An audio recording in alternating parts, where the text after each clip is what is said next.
What doors open at 7:15? Just sitting down here at this lecture. Any free walk. He's gonna be here. I think that's how you pronounce his name, but whatever.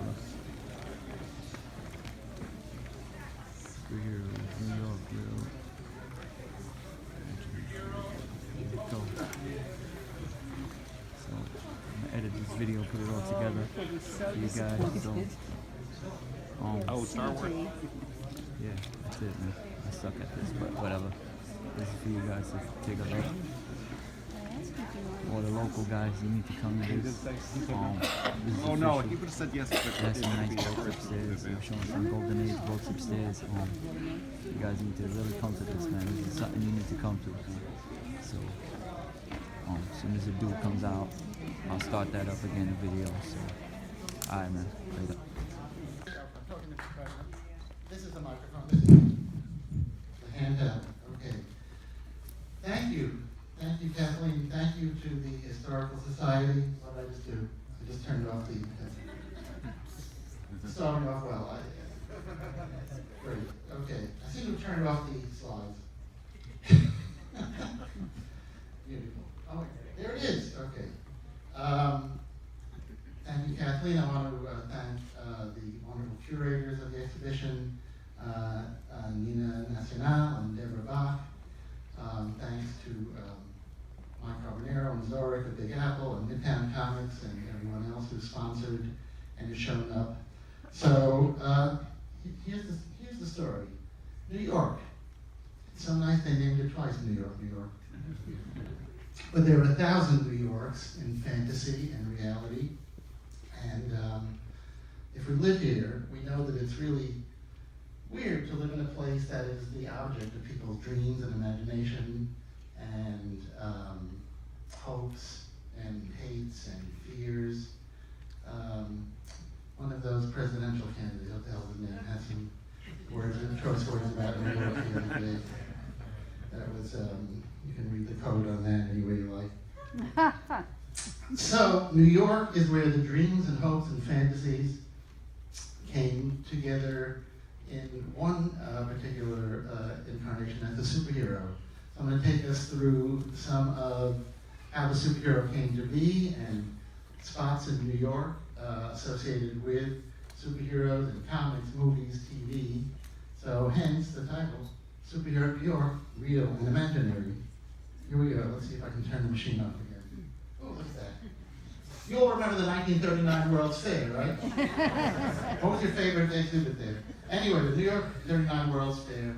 This is the world the superhero was birthed out of. Superman is created in 1938 by Jerry Siegel and Joe Shuster, and it's all part of this world on the brink of disaster with World War II about to happen. The Depression, the Great Depression is still on, and here's the world of tomorrow, the World's Fair. And of course, that's what we know as Flushing Meadow Park in Queens, is the site of the World's Fair with its emblematic structures, the Trilon and the Perisphere, which of course you know from the versatility of the tattooed lady. This Grover wailing on down on the Trilon. And what would be a World's Fair without New York World's Fair comics with blonde Superman, Zatara, Butch the Pup, the Sandman, and Ginger Snap? Anybody cosplaying as Ginger Snap? So there is Superman at the World's Fair. He's the friend of the helpless and the oppressed. Is Superman, the man who is in the strength of a dozen Samsons. This is a year, or maybe even less than a year, since the creation of Superman. He's already the official mascot of the World's Fair.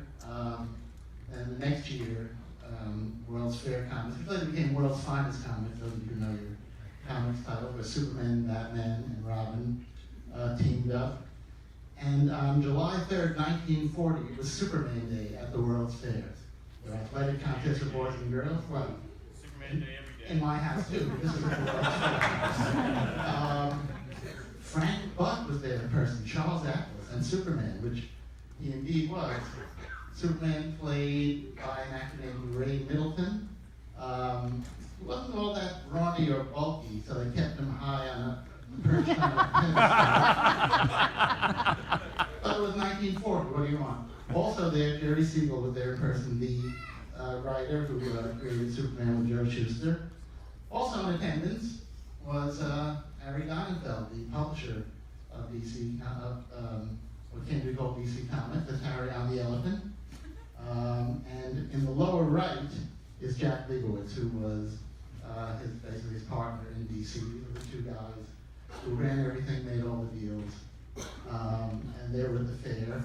Here they are again. On the left is Max Gaines, who in popular mythology, I'm sure, 10 counterfeits, but more or less is credited with inventing the format of modern comic books, folding together Sunday newspaper sections into a comic and putting a price tag. He was a partner with Donenfeld and Leibowitz in a sister company, only the Leibowitz in a sister company called All American Comics. That's the first Superman, in 1940, so again, the same period as the World's Fair, the first Superman Thanksgiving Day parade balloon. This is, we're putting together the New York pieces, so I'm leaving out stuff from other cities. From another city, you're out of luck. This is not the panel. This is not the event. This is a Bronx Science Fiction Club in the mid-30s. They put on a science fiction convention, the first real pop culture convention ever in 1939 in New York, and they corresponded. They would have their letters printed in science fiction magazines, so they were friends with Siegel and Schuster, who lived in Cleveland. Names of the people you might recognize. Second from the left is Julia Schwartz, who went on to become a very prominent editor more back at DC. And all the way on the right, Mort Weisinger, another famous or infamous editor at DC. These are those guys plus some out-of-towners who came in for the World's Fair and for the Sci-Fi Convention.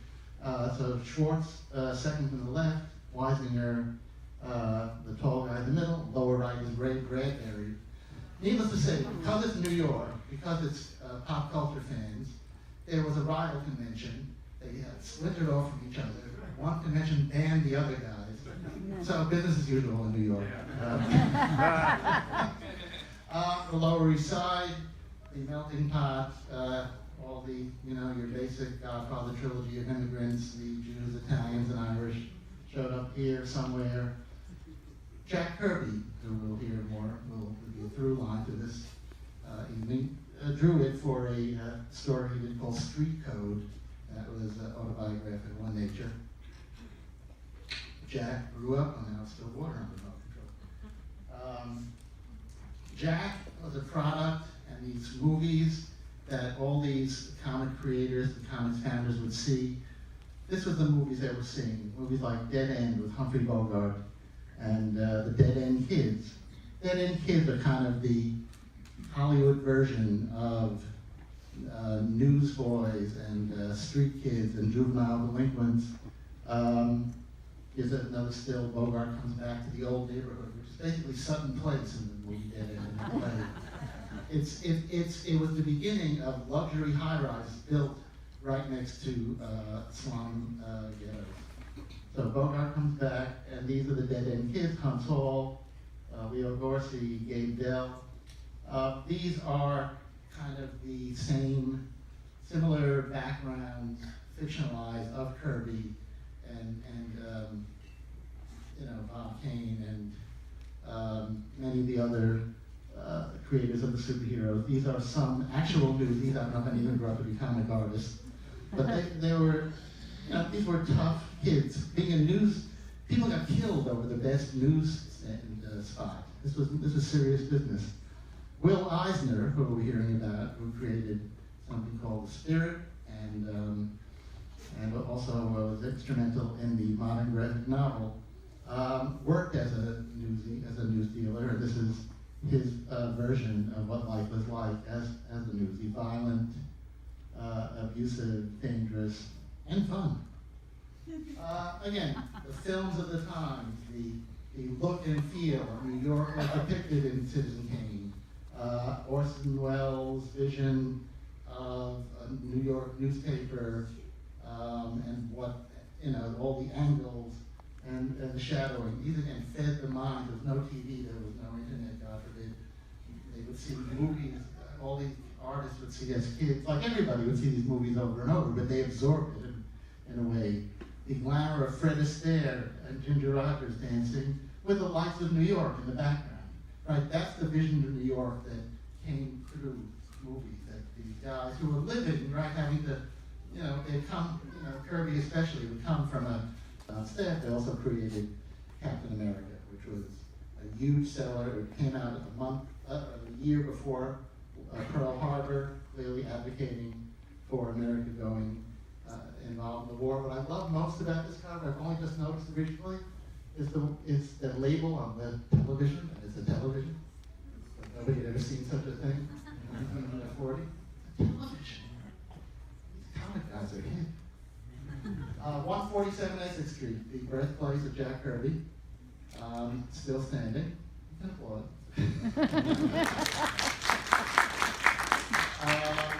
And there are the Hernandez brothers, the Human Up and Loving Rockets, Gilbert and Jaime in front of Jack Kirby's birthplace. But you can see the city has really preserved it in quite a dignified way. They really value their comic book history. This is a place on the Lower East Side, all the way east on, I think, 3rd Street. It was the home of something called the Boys Brotherhood Republic, which was part of the Henry Street settlement and Lillian Wall's great works. And Kirby always credited it with being what kept him from becoming a gangster and becoming a hood, that he had the guidance and the structure to work on a newspaper and do drawings and I guess they didn't know about smoking in those days. But aside from that, Kirby always talks about the Boys Brotherhood Republic. And I have no idea where that's taken. It looks like New York with a cool shower jack. Coming to work as a assistant for Simon and Kirby was Martin Goodman's wife's cousin, Stanley Weaver. Nowadays you know him as Stan Lee. Back then apparently he was Gabby. That's Stan DeWitt Clinton High School yearbook photo. And this is a few years later, this is the Simon and Kirby studio at 1950 Broadway, late 40s, early 50s. That's Kirby at the top, Simon in the front, and Mort Beeskin is in between them. That's just another New York locale. When they had left Marvel in an argument over money, oddly enough, they went to DC and they came up among many characters with the Newsboy Legion, who were, East dead-end kids, news dealers. So that metaphor is where it started, where it continued. This is Will Eisner at his drawing board working on The Spirit, which was a superhero comic that wasn't a superhero comic that appeared as newspaper inserts on a weekly basis. And this, years later, Eisner would go on to write about his life growing up in Brooklyn, and especially the Bronx. The imaginary 55 Dropsy Avenue in The Contract with God. This font is DeWitt Clinton High School, where Irwin Hazen, Stan Lee, Bob King, Bill Finger, Will Eisner, Dan Shore, James Baldwin. It was an all-boys school, so I guess they weren't distracted, so a lot of people ended up being prominent, went there, but it's still standing, DeWitt Clinton. There's Eisner's drawing for the June 34 Clintonian magazine. Under the foot of that character, you see Eisner's, not quite the signature we know, but Bill was drawing, did a lot of art for his high school publications. At the Clintonian board, art editor William Eisner. I can't figure out which one of them is Will. There was a clearer photo of scene where I thought I knew who it was, but so maybe some of you are related to some of these guys. Anybody know where Asher Lands or Mortimer W. Cohn are? Probably not on this earth. This is a building in Tudor City where Eisner, as well as Simon and Kirby, had a studio in the Tudor City Commons. Welcome to the New York Historical Society.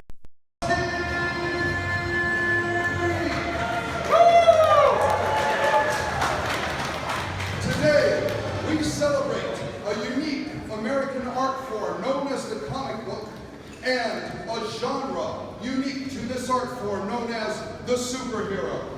The superhero was first revealed to the world in the city that we now stand. The city's so nice they named it twice, New York, New York. And today, we're going to see an assemblage of costumed players portraying some of the most famous and iconic of New York-based superheroes. So without any further ado, I am Captain Zorak. I will be your host for the next few minutes. And once this is over, I hope you all file into the auditorium where you will hear the one and only Danny Fingeroff talk about the relationship between superheroes and New York City. But enough of that. Let's bring out the first of the superheroes. The amazing trio of superheroes that are the iconic trinity of superhero-dom.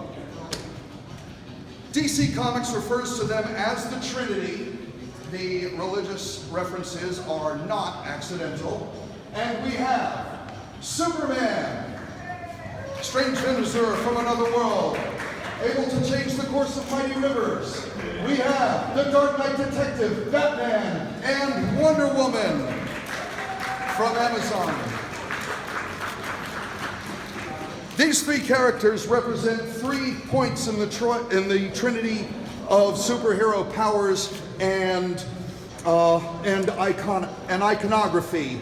The hope of Superman, the darkness of Batman, and the female power of Wonder Woman. Created by Bob Kane and Bill Finger was Batman, Jerry Siegel and Joe Shuster was Superman, and William Moulton Marston was Wonder Woman. Now, they of course inspired a wave of further superheroes. Has everybody got their pictures? Step on down and allow the superheroes to step off to the side. Step on down off the stairs. Oh, okay. Next, we're going to see superheroes did not just live in their own. Like any good franchise, it begat sidekicks and spin-offs and universes within its own, one of the most famous being the universe of Gotham. So, if we bring down the universe of Gotham that we have, if we could have Superman and Wonder Woman step off to the side, allow Gotham to step down, we can see one of the first boy superheroes, Robin the Boy Wonder. We can see one of the most malevolent of all villains, Joker. We can see one of the most sexiest of all female supervillains and anti-hero characters, Catwoman. We can see a grown-up version of the kid sidekick, Red Robin. And we can see the lighter side of Dementia, Harlequin. This represented one of the first extended universes in the comic book world. But as other superheroes got together, people would say, wouldn't it be amazing if superheroes got together and formed a team? And wouldn't you know, DC Comics and their sister company, All American Comics, took some of their second-tier characters and put them together into a team called the Justice Society. We have one member of that original Justice Society here with us today, and one member of a modern revival of that super team. In green and white, you see the Spectre, strange, mysterious, extra-normal, spiritual superhero with godlike powers created by Jerry Siegel, the creator of Superman. And on his side is Starman, one of many superheroes by that name. This version existed in the 1990s and was a part of a revived Justice Society in which some of the original superheroes and some of their new second generations teamed together to fight the forces of evil.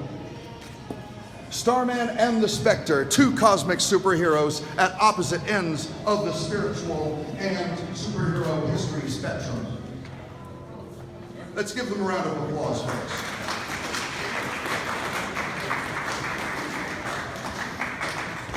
Now, as I'm sure you will hear in the lecture coming up, in the early 1950s, superhero comic books declined in popularity. But then, after the creation of the Comics Code Authority, superheroes regained popularity.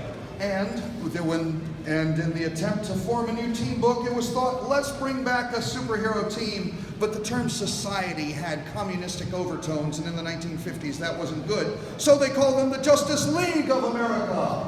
Let's see who we have to represent the Justice League of America today. Yes, we have Wonder Woman. We have the Red Tornado. We have the modern version of Green Arrow. And why, it looks like it's a reporter from the Daily Planet, but wait, he rips open his shirt and it's Superman!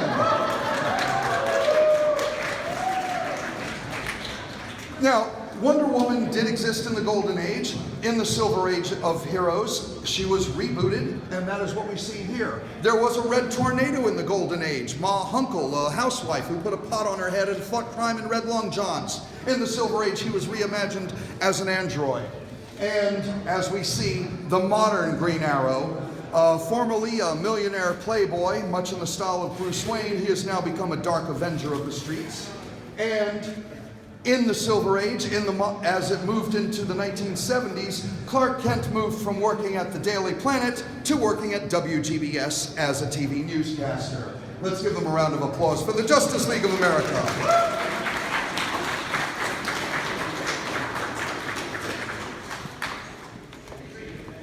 Now, it just so happened that across the street there was another comic book company in the early 1960s noticing the popularity of superhero team books. So Martin Goodman, the publisher of that company, then going by the name of Atlas, said to one of his most prolific staff writers, a fellow you may know of named Stan Lee, "Give me a superhero team." And he did.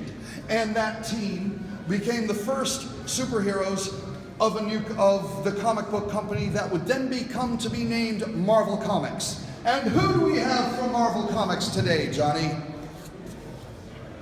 We have three very popular characters of the Marvel Comics universe, leading off from the X-Men, Storm. Stop right there, guys, let them take your picture. Storm of the X-Men, located at Professor Xavier's School for Gifted Children in Westchester County. Next to her is Power Man, who teamed with Iron Fist, formed the duo Hero for Hire, who operated out of a storefront in Times Square in the 1970s in a tribute to those great movie genres of blaxploitation and martial arts. And on the other side is the Black Panther, Prince T'Challa of Wakanda, member of the Avengers. So here we have three super teams represented: X-Men, Heroes for Hire, and the Avengers. Although right now, Power Man is working for one of the several Avengers teams and is working for S.H.I.E.L.D. Yes, heroes have changed their looks over the years, and here they are. Let's give Marvel Comics a round of applause. Okay, and now if you will step down, and now I'd like to, there are two individuals out here who have come here with their own original superheroes. You see, New York City did not run out of ideas. It did not run out of superheroes. Creativity does not end. There are always people saying, why can't I be a superhero? I can train like Batman. I can study hard in school, eat right. Maybe I'll invent a superhero form. All I need is a costume. So we have two people here today who are wearing their own original superhero costumes. Come out here, Toy Soldier and Captain Thrust. Toy Soldier. There we go, get up here, boy. I'm gonna have to edit this out because this is mad corny. Here we go. I want to get a picture with these guys. Somebody get a picture of me. Be sure to tag me, Zorik, Z-O-R-I-K-H. I'm the only Zorik in English.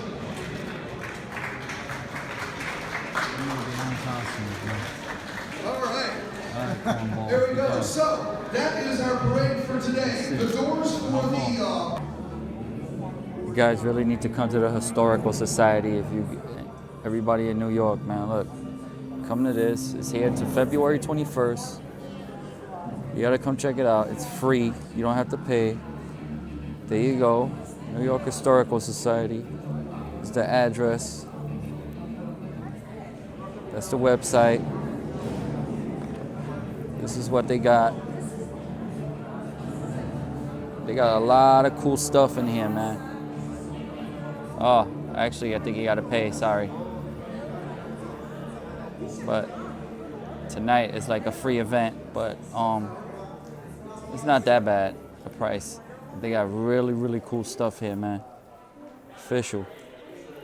Anybody from the city, come check this out. Even Mike Carbo is here. He's promoting Big Apple Con. All right, man. This is it for the video for now.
What's up, YouTube? Manny NYC. I'm over here at this event in the city at the Historical Society.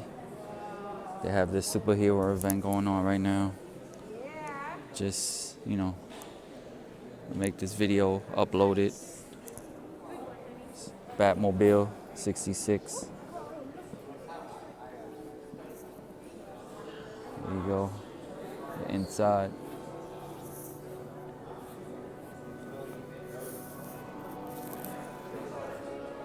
I'm probably gonna record more of this show. They're gonna have like a show, some people speaking, so I'll record it so you guys can see. Oh, she was a military nurse? Yeah. So cute. Do you want one, a number one?